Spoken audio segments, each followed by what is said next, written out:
लोकसभा चुनाव के बाद में भारतीय जनता पार्टी के पूरे प्रदेश के नेताओं की यहाँ पर मीटिंग थी और उसमें उनके प्रदेश अध्यक्ष भी थे और राजेंद्र राठौड़ भी थे, करोड़लाल जी भी थे, बहुत से नेता थे, बड़े बड़े नेता थे।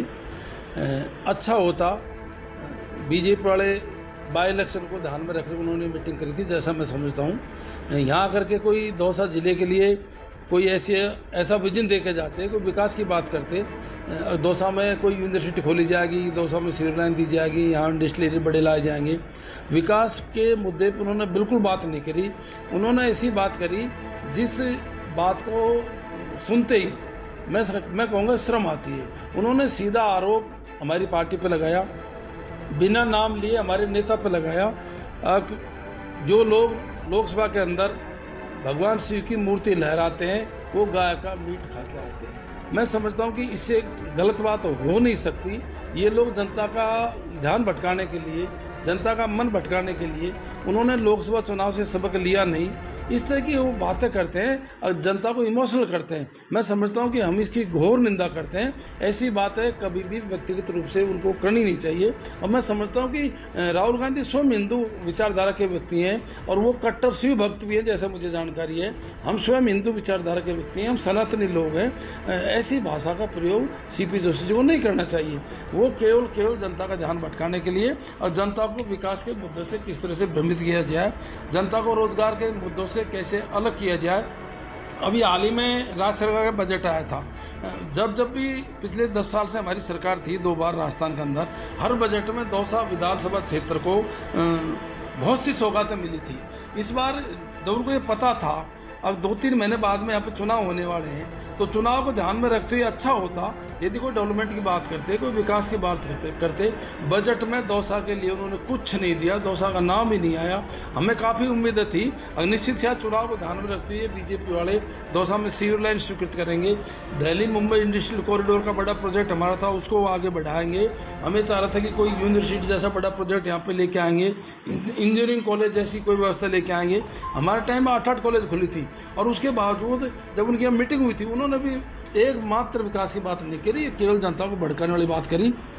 ये सब निंदनीय है, हम सब निंदा करते हैं। जनता इनकी सारी बातों को समझ चुकी है कि ये जनता को भ्रमित करके, झूठ बोल के, असत्य बोल करके और जनता को इमोशनल करके वोट लेना चाहते हैं। दौसा की जनता ऐसी बेवकूफ़ नहीं है।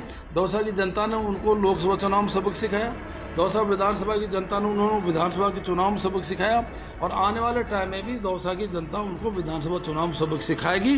उनको यह हार का मुँह देखना पड़ेगा। मेरा निवेदन है कि वो ऐसी इमोशनल बात, ऐसी बेकार इमोशनल बात नहीं करें। बिल्कुल हमारे चुनाव में मुद्दे थे, ये संविधान में संशोधन करेंगे, ये आरक्षण को ख़त्म करेंगे, ये बेरोजगारी बढ़ाएंगे। मैं अब भी कहता हूँ, मैं अपनी बात पे कायम हूँ। आप ये बात बताइए, मैं आपके माध्यम से कहना चाहता हूँ, आरक्षण ख़त्म नहीं कर रहे, ये पूरी सरकारी नौकरियाँ ही ख़त्म कर रहे हैं, ये सरकारी डिपार्टमेंट को ख़त्म कर रहे हैं। जब सरकारी डिपार्टमेंट ख़त्म हो जाएंगे, नौकरियाँ ख़त्म हो जाएंगी तो ऑटोमेटिक आरक्षण ख़त्म हो गया। उदाहरण के लिए जो डिपार्टमेंट दूरदर्शन का डिपार्टमेंट था, आज कितनी नौकरियाँ उसमें। हमारे जितने भी पब्लिक सेक्टर के डिपार्टमेंट थे, इन्होंने एक एक करके या तो उनको बेच दिया या उनको ख़त्म कर दिया। उदाहरण के लिए अपना इंडियन एयरलाइंस थी, सरकारी हवाई जहाज़ें उड़ती थी, आज इन्होंने टाटा को बेच दी। हमारे जितने हवाई अड्डे थे इन्होंने अडानी को लीज पे दे दिए, वहाँ सरकारी नौकरियाँ ख़त्म कर दी। ऐसे अन्य बहुत से विभाग ऐसे हैं जिन्होंने प्राइवेट सेक्टर को उन्होंने दे दिए। एक तरह से वो आरक्षण खत्म भी किया। दूसरा जो संविधान संशोधन की बात है, स्वयं मोदी जी ने, इनके बहुत से नेताओं ने और चलते चुनाव जिसने नॉमिनेशन किया था, इनकी नागौर की बहुत सीनियर सांसद, उन्होंने ये कहा था अगर हमको 400 पार करवा दो भारत के संविधान में संशोधन करेंगे। ये तो जनता ने इनको कंट्रोल कर दिया और इनको ला के टिका दिया 240 पे। अब ये संविधान संशोधित कर नहीं सकते। अब ये कह रहे हमने ये भ्रमित कर दिया। भ्रमित क्या कर दिया? जनता का सामने हकीकत है। आज बेरोजगारी देश में सबसे ज़बरदस्त है। अग्निवीर का मुद्दा लेके गए थे, क्या हालत है अग्निवीरों की? बेरोजगारी का मुद्दा लेके गए थे, क्या हालत है बेरोजगारी की? हम संविधान संशोधन का मुद्दा लेके गए थे, बिल्कुल ये डायरेक्ट इनडायरेक्ट संशोधन की कोशिश कर रहे हैं। क्यों नहीं कर रहे हैं। ऐसा भील प्रदेश की, हमारे एरिया की कोई डिमांड नहीं है, ये उदयपुर संभाग की डिमांड है। वहाँ की क्या परिस्थिति है मैं उस बारे में जानना नहीं चाहूँगा। कुछ एरिया गुजरात का है, कुछ मध्य प्रदेश का है और कुछ राजस्थान का है। मैं समझता हूँ कि यदि विकास के लिए यदि मान लो ऐसी कोई फैसला करना पड़ा है तो मैं समझो कर देना चाहिए, कोई दिक्कत नहीं। सर, डिप्टी सीएम का कहना था दौसा में भाजपा के लिए कोई चुनौती नहीं है। ये तो विधानसभा चुनाव में कह रहे थे हमारे लिए कोई चुनौती नहीं है। जब 32,000 सारे लोकसभा चुनाव में कह रहे थे कि लोकसभा चुनाव में इनके नेता मोदी जी ने पहला देश का रोड शो दौसा में किया था और ये कह रहे थे कोई चुनौती नहीं है। दौसा की जनता ने दौसा लोकसभा क्षेत्र को कांग्रेस के नंबर 4 पे 2,37,000 से जीता, जो अब तक इतिहास है मोदी जी के आने के बाद में भी। अब हो सकता है कि वो सही बात उनके सामने चुनौती है ही नहीं, वो जीतने स्थिति में है ही नहीं। भाई जो जीतने की टक्कर में होगा तो चुनौती समझेगा, वो जीतने की स्थिति में नहीं है तो चुनौती है ही नहीं।